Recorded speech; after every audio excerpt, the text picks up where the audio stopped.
अंजाम देते हैं। ये हम कैसे मान ले, तमाम तो ऐसे ऐसे पार्षद, ऐसे ऐसे जो है विधायक, ऐसे ऐसे लोग हैं कि जब जनता परेशान होती है उनके पास जाती है तो उनका मोबाइल ये स्विच ऑफ रहता है, नहीं उनके साथ वाले कह देते हैं कि यहाँ पर अभी भैया कहीं बाहर चले गए हैं। कहना क्या चाहेंगे, हमारे पार्षद जी 2012 से हैं, 10 साल हो गया है और तीसरा ये कार्यकाल है। मैं इनसे अपेक्षा करूंगा कि ये जनता की भावनाओं के ऊपर खरा उतरे। जब दौड़ रहा था, क्रेन दौड़ रहा था प्रचार प्रसार में, आप तो पैदल और साइकिल से, स्कूटी से चल के जो है यहाँ पे हम इस वार्ड में हमारे बुजुर्गों की आशीर्वाद दौड़ रहा था, इसी कारण अच्छे मतों से हम विजयी होके आए हैं हम लोग। आपने कुछ नहीं है, मैं पूर्व पार्षद रईस अहमद, अम्बेडकर नगर वार्ड से। यहाँ की जनता ने सब कुछ कह दिया है और इतना आशीर्वाद दिया कि लोग क्रेन और ट्रेन और सारी चीज़ों से जो है वो लेकर के वो पूरे संसाधनों के साथ में लगे हुए थे, मगर उसके बाद भी विजय हम ही लोगों की हुई। चुनाव हमारी जनता लड़ा रही थी, वो तो दूसरी जगह से लड़ने आए थे और उसका जवाब हमारी जनता ने वोट से आशीर्वाद से दे दिया। तो देख लीजिए आप कि किस तरह से पार्षद जी ने कहा कि ये जो चुनाव होता है व्यक्तिगत व्यवहार का चुनाव होता है, ये कोई सांसदी और कोई विधायक का चुनाव नहीं होता। को बताने कि इस समय हम राजधानी लखनऊ के आलमबाग कोतवाली क्षेत्र के अंतर्गत अम्बेडकर नगर वार्ड में है, जहां पर एक बार पुनः से फिर सपा के पार्षद प्रत्याशी जीत हासिल कर लिए हैं। और आपको बता दें कि एक तरफ लोग क्रेन दौड़ा रहे थे, बुलडोजर से प्रचार प्रसार कर रहे थे, तो वहीं एक तरफ ये पैदल चल करके और साइकिल से लोगों के बीच में जाते थे और वोट के लिए अपील करते थे। तो उसी का इनको फायदा मिला और आप देख सकते हैं तस्वीरों में कि इनके चाहने वाले, जो इनके वोटर हैं और इनके समर्थक हैं, वो यहाँ पर भारी संख्या में हैं। यहाँ पर पुरुष भी हैं, महिलाएं भी हैं और सभी के चेहरे पे एक प्यार भरी मुस्कान झलकती हुई नजर आ रही है। तो आइए हम बात करते हैं यहाँ के पार्षद से और उनसे जानना चाहते हैं कि क्या कुछ रणनीति तैयार किए थे आप। बहुत बहुत स्वागत है भाई, धन्यवाद, बहुत बहुत धन्यवाद आपका। एक तरफ बुलडोजर दौड़ रहा था, क्रेन दौड़ रहा था प्रचार प्रसार में, आप तो पैदल और साइकिल से, स्कूटी से चल के जो है यहाँ पे हम इस वार्ड में हमारे बुजुर्गों की आशीर्वाद दौड़ रहा था, इसी कारण अच्छे मतों से हम विजयी होके आए हैं हम लोग। आपने काम भी किया, आपके पहले भाई पार्षद थे, इन्होंने भी अच्छा काम किया वार्ड के लिए। आप लोगों ने पैदल चल करके एक एक लोगों से मिले और अपने वार्ड की समस्याओं को देखे, तो क्या कुछ ऐसा समस्या आपको दिखा कि अब आप शपथ ग्रहण करने के बाद सबसे पहले वो काम करेंगे?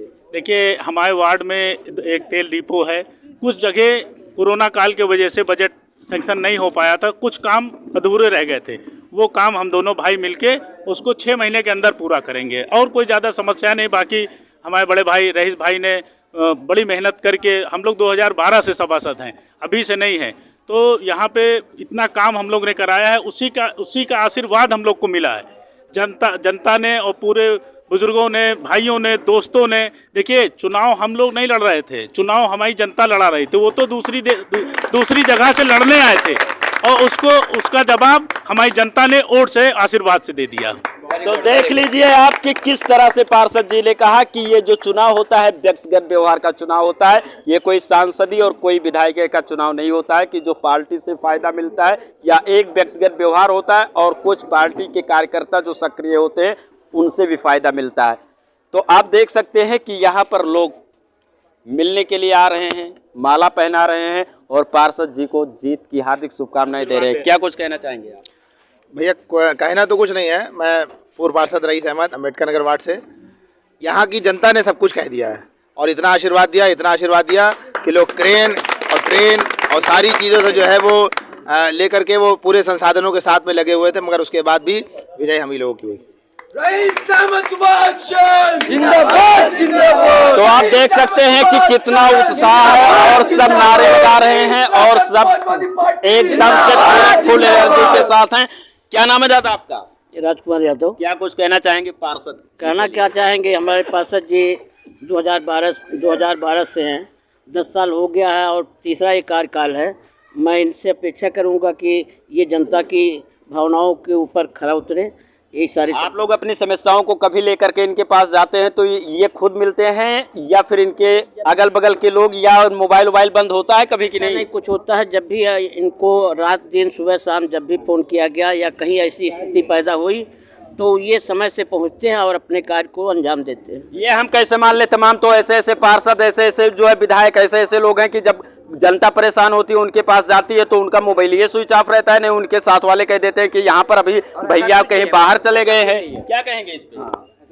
मैं तो ये कहूँगा सबसे पहले तो ये मानववादी सिद्धांत के लोग हैं, इनमें मजहब चीज की नहीं है। और दूसरा चीज जब भी आता है मोहर अपने जेब में रखते हैं, उस व्यक्ति का वही काम हो जाता है। तो ये बात है, देख लीजिए, जो प्रधान हो या पार्षद हो या विधायक हो या सांसद हो, ये सोचेगा कि हमारी जनता हमारे लिए सर्वोपरि है, उसी को इन्हीं की तरह जीत हासिल होगी। कैसा लगा हमारा प्रयास कमेंट करके जरूर बताइएगा, चैनल को सब्सक्राइब कीजिएगा। जय हिंद।